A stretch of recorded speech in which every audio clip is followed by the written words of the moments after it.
There's a lot of good contractors out there, and there's a lot of great contractors there, but there's a difference between the two. And that's what we're going to talk about today. You got those ones that can build anything inside and out, know the ins and outs, can talk about angles.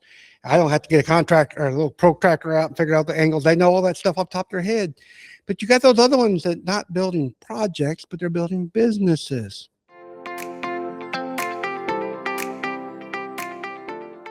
So we're going to talk about the things I believe that are important to make a good and excellent building contractor of a business. Now, if you're not a contractor, it doesn't matter. You can listen to this too today because it's all the same game, just different players. So that being said, let's get started. First off, any great business owner cares about the customer experience. And I think the first thing that comes with customer experience is communication. Communicate, whether it be for future plans, communicate what got done. That can be verbal, can be through video, photos, all that good stuff. And you answer the questions before they get asked by the client. Even ask the questions to them that they haven't even thought about. It makes you the hero. It makes you think about, you know what you're talking about, and it makes them feel like. So it's not just, putting in cabinets or putting in flooring. You're actually calming the anxiety for a client. Now, in contractors, we're building houses. If you're any salesman of some sort, it's big dollars and you're making good money. This is anxiety for your people, your clients. They're spending lots of money. They got a lot of stress. And by helping them, we're reducing that stress. A good business owner focuses on how the customer feels about their project throughout. And that's what they're going to remember most, their experience. And they're going to remember that you had something to do with it. The other part is they have the anxiety of what needs to be done. And if you can communicate what they need to do and when they need to do it, that's going to help reduce that anxiety as well. They got paperwork. It comes down to paperwork for the bank. If you can tell them what to expect. Design. Some people just can't deal with the design. They get frustrated and concerned. But if you can help all that and improve that experience that they haven't had before, because a lot of these people are new homes, never had a new home, or even in rental, and here they are, but they're excited but scared at the same time. So remember that. Keep them informed, because people don't remember how long the project took or stuff like that. It's kind of like having a baby. You don't remember all the pain. No, I never felt any pain when I was having a baby. I got 2 daughters and 5 grandbabies, but I didn't feel nothing. But I'll tell you what, I do remember experience. And that's just kind of like that. They forget about all the details. They remember the lasting effects of it. Number 2, I think, is, well, I didn't put these in order. This is very important to me. And they got to keep your word. I'm a person of my word. If I say something, by golly, I mean it. Now, have I said stuff that I wish I hadn't? Absolutely. Do I say things that I had to go back and say I was wrong? Yes. But say what you do and mean what you say. And this sounds like BS to you, maybe, but it is rare. I've had people, I've had people just lie straight to my face. And I'm not even talking about renters. That's a whole different category. If you're a renter, sorry, but I had a lot of experience with renters. But if you're a subcontractor and you tell me what you're going to do, then live up to it. I've had people tell me one time, I had a renter and the air conditioner was bad. And I'd like to take care of my people. I think my renters think I'm a great landlord. And because I do what I say, and I send people over to take care of things. And it was hot. It gets hot here in Missouri, humid. And they've been without an air conditioner. And the guy said, I'm going to go buy it tomorrow. Okay. They didn't show up. It's like, okay. So I went back to him and said, listen, I understand you're busy. I got to get you over there to fix these people. I will do it today. Great. I'll let them know. Guess what happened? Didn't show up. Don't use him anymore. Just quit calling him. Why? Because you can't trust them. I had an electrician sometime. People call me all the time and want to know who I use. And it's like, sometimes I give it out. Sometimes I don't. Some contractors think, well, that's privileged information. Well, you know what? Your subcontractors are business people too, and they rely on referrals, and I'm a referral for them. But they know I'm not going to refer them unless they take care of me. So I had lady at church, secretary called me, Chris, who do you use for electricity? I said, well, I'll tell you what, there's a guy there right there, local, call him, he'll take care of you. So that Sunday I said, hey, how did so-and-so take care of you? Yeah, I talked to him, but he never showed up or called me back. I said, I'll tell you what, I never use that person again. I said, you give Mitchell a call, Mitchell and Kyle, because the best thing I love about Mitchell and Kyle, they tell me what's going to happen and they show up. And you know what else? If they're not able to, they call me and tell me I'm not going to be able to make it. I know things happen. Oh, everything happens. We're humans. We live in a world of weather that can't be predicted. I love the weatherman. hell, I guess I'm having snow on Sunday now. My thing don't say a damn thing about snow. The point being is we can't predict things that's going to happen. But neither can your client, and we need to let them know. Neither can your subs. Get those that trust you as you trust them, and your clients can feel more confident. What else we got going on? I got my third on my list. You got to think like an owner, not like a worker. Yeah, that's sometimes it's amazing. We get in that. Well, this is how we used to do it, or this is how I did it, but you can't do it no more. You got to turn it over to somebody else. That's what a good business owner does. You got to build a system. You got to create processes. You got to have standards. You got to focus on profitability and sales. You got to focus on a team, the team structure, your next hire. I've got Roderick. He's my main man for my mentor on my business. And we've got a 12-month roadmap. I got to focus on that roadmap. I ain't got time to be focused on other stuff. That's why you got a team. You create that plan, you work that plan. You get people in place and the systems and stuff like we talked about that can work the plan for you and let you focus on the bigger picture. Let them focus on the job in front of them, and you focus on building your business. Number 4, your reputation. Reputation, I've talked about this. I want people talking about me. If people ain't talking about you, then you're not top of mind. We love hearing about people. Now, we don't want bad reputation. We want good reputation. We want good talk about Chris G. We want good talk about you. We want good talk about your business. It's the bad ones that people love talking about. That's why we watch the news. We love watching bad news all day long. The good news you don't hear the good news network. Good News Network wouldn't make no money. That's why the grapevine is so positive or so negative sometimes. But, we don't want those negative things. We want positive information going out. And our reputation is part of that. How can you overcome some of those things? Well, hell, be honest. That's the biggest one. Tell people the truth. If you can't make it today, tell them I can't make it. That guy I told you earlier, if he said, Chris, I'm so busy, I just can't make it today. I understand. Either I'll make a different plan or I'll explain it to the client, but they're going to understand. But telling them you're showing up and then you're not showing up, that just pisses them off. It makes me mad. It makes me look bad. And it sure heck makes you look bad. And for Chris G, I ain't coming back. Don't lie to me. I can't handle it. But honesty goes a long ways. What else can you do? Well, you can plan for problems. They're going to happen no matter what. Something's going to happen. I plan for contingencies because I don't want to have to go back to the client and nickel and dime them. I want to be able to overcome that problem. And sometimes that's just my problem that I forgot something, but I got it built in, knowing what's going to happen. But then you look like the hero, not the zero.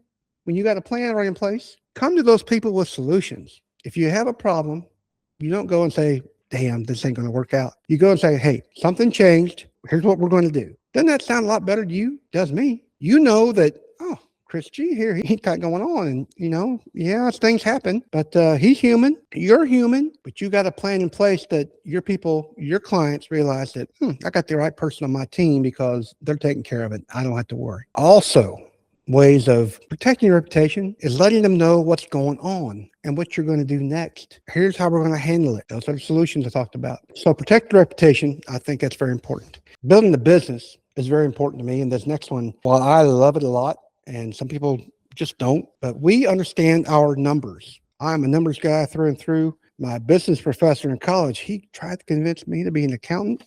I was like, no. But see, accountant is different than being a business accountant because we have to think outside the box and how to read forms and stuff. We're not talking about doing the debits and the credits and all that stuff, balance that checkbook. No. That's important. Don't get me wrong. But that's not for you, the CEO, to think about. We want you to be able to read those stuff. You know where you're at. We do actual estimated stuff. We want to look, we know our numbers. We want to look at it and say, okay. So one of the policies we have is that, if a job's being invoiced and we're comparing actual estimated, if we're making X amount of profit, I don't need to do the job. But if it doesn't meet our standard of profit, I want to see what's going on. So one time, and this was, I couldn't understand. I had a concrete bill and we broke it down. We were looking at the actual cost and my concrete was high. It's like, man, I've messed up some things, but I've never lost money on concrete because there's a formula. My sub knows, here's how I'm going to bill you. I know how they're going to bill me. I add my markup to it. I was losing money. It's like, what the hell happened? Well, there's a change order made. We poured an apron out front of the garage that no one told me about. Now we've solved that problem because now we've got a change order process, program, system, whatever you call it, that we get notified. And now we know the bill for that. But I wouldn't have known that they got that until I looked at my actual versus estimated and figuring out why I didn't make my percentage on my concrete that I usually do. I want you to do the same thing. In old businesses that I've run before, county department, and invoicing department, they knew Chris wants to see this if we're losing money. You damn right I want to see it. I want to know why. Because there's a difference between losing money on the job and losing money on your income statement. The income statement's a big old picture. You can see it. If you're making money overall, that's great. But the income statement, your invoice is just a mini income statement when you think about it. But it's a mini income statement for that job itself. Look at that. And you don't have to go watch everybody. Let somebody be responsible for bringing it to you when they know that the standard is not being met. And then you can help get with the right department manager, whoever it is. Now, in my particular example, we figured out that, we need to have a change order system. Now I have that, and it's very helpful. It saves lots of money. It's one of those profit leaks we always try to avoid, but I just couldn't understand why. It actually makes you feel pretty good when you don't get those invoices coming to you where you lost money. So that way, when you get that report, whether you're looking at your weekly, monthly income statement, however you want to look at your income statement, you're going to know why it is. Now, I haven't done it yet. Now I'm thinking about it since I'm pondering today with you guys. I might just tell them, say, if you were making over a certain amount, I want to see that job too. Why? Well, it could be that those are very efficient and help us identify those types of jobs and tell myself that, hey, another one come to these, I want that job no matter what. Or could be that I'm overpriced on that job in the market and that somebody can come in. You always got to watch yourself. You're making too much profit. Someone can always come in and undercut you. And I'm not talking about, we've had this conversation before about dropping the price. I don't want you to drop the price. I want to make sure the value is there for the price you're charging. That's all said now. We've had that conversation before, and I'm not going to beat that drum today. We're going to move on to being a better business person. Next one is we build people, not just projects. We build that team because we understand that those guys are the most important to you. You're not going to grow. Business isn't growing without a team. Just not going to happen. And you got to build, and you don't want to get lax in it because if you're not building, you're not growing. And those things become lax and you get comfortable and then you lose. Now, when you build a person or build a team, you got to remember, you got to train them. You got to set their standards. Looks like that profit standard that I got to have. You got to set your standards. You got to communicate the expectations. And all that's important, but most important is these next two. You got to give them authority to make those decisions. You can tell somebody to do something all day long, but they don't feel like they have the power to make choices, or they're scared about the repercussions of what you're going to say later. No. Now, you got to hold them responsible too. They got to know that Chris G might come ask about how this went, or you set up a way that you can look at it and say, hey, that went really well. I guess lastly, I got to remember, you always got to praise people. I haven't done it lately. I need to, but I used to have pennies. I used to carry 5 pennies in my pocket. And my goal for the day was you put it in the right pocket, you walk around, and that's called the management walking around, and you praise. And every time you praise somebody, you take a penny, put it in your left pocket. The goal at the end of the day is that the right pocket be empty and your left pocket be full. It becomes a habit. People like hearing praise. Now, don't just be praising. Give them legitimate reasons, because people can realize that you're not being sincere. Oh, Chris, he's just trying to get that penny out of the pocket. No. I mean what you say. Remember that reputation? Remember that word that you're saying? Mean it. Give them specific examples why you're happy and what they did great. That reputation goes internal too.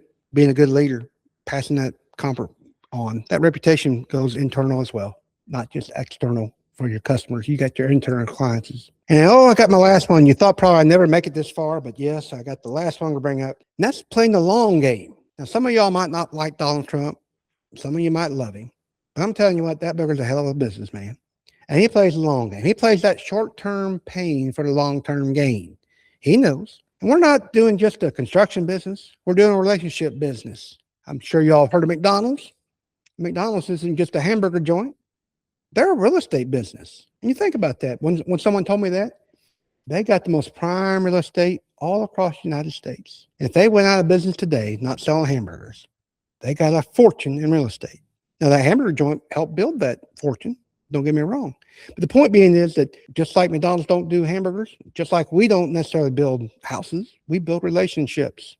Today, we're talking about relationships not with the end user, which that's very important. We're talking about relationships with bankers today, real estate agents, stuff like that, where people are going to refer us over. My buddy Mitch, shout out to Mitch if you're up there. I send stuff to him all the time on very specific types of loans, but he's not the only lender I send to. I have my people with those. I talked to Nick the other day. Nick's my dirt man. I said, Nick, I'll tell you what, I don't always send people to you. I don't always use you. He goes, Chris, I appreciate that because Nick has dozers. There's some jobs that I don't need Nick over here. It costs Nick a lot of money to take that dozer over there. But, I don't need Nick for that job. I got other people that are more specific. So I like to share the wealth, but I also make sure that the job lines up with the person that I'm signing it to. People appreciate that. But that long-term plan, I got long-term relationships every time. So you got your relationships are not only your clients. You got a team. That's your internal team. You got your clients. Yeah, that's very important. You got your subcontractors. And let's don't forget our suppliers. If you can't get your materials there, or you can't count on the quality materials, you guys have windows. And apparently there's one window, apparently the other day, it got installed 2 months ago. The damn seal broke and it's got the moisture on the inside. What did I do? Client said, hey, I got this window. I said, no problems, under warranty. Take care of it right away. Called Aaron. Aaron said, yep. What is it? I told him what it was. We'll have it there. I'll order it right away. And we'll install it by Friday. Perfect. Today's Thursday, if you anybody know. But he's going to take care of it tomorrow. Best part, I don't got to go do nothing. Now, it happened to be one of my friends, and I probably shouldn't have took the call. I should have let Elizabeth handle it because I'm telling you that's not priority. But when it comes to friends, my man, Ron's got to get taken care of. And that's important too, because relationships are important, especially with your personal friends and family. So to sum this all up, at the end of the day, the bigger truth, none of these 7 things I brought up there are complicated. They're rare. That's for damn sure. And it sounds funny, but people you talk to anybody, go to church, at your social meetings, or hell, read Facebook. The good, bad, and ugly. I'm sure you guys have one in your area. They're going to talk about people all day long. But also the goods on there too. They're going to talk about you being good. What's most important, and the big truth is that being a business owner, you got to require patience. It's going to require discipline. That's one of the most important ones. And leadership. Now, leadership is the glue that holds everything together. That leadership holds everything together while we build those systems, while we build our teams, while we build that trust, and we improve and broadcast our reputation. All this over time is through consistency. Now, one of my other coaches, my responsibility coach, he drives me. He doesn't drive me crazy. He just drives me because I know he's going to ask questions when I have a meeting. Alan talks about this consistency, and he's always bringing up this damn snowball.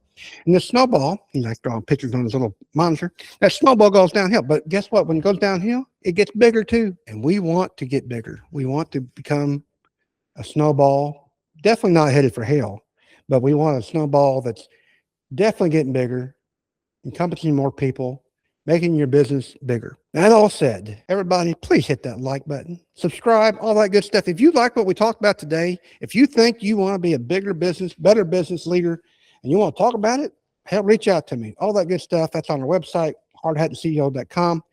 This is Chris G. God be with you till we meet again. Bye-bye.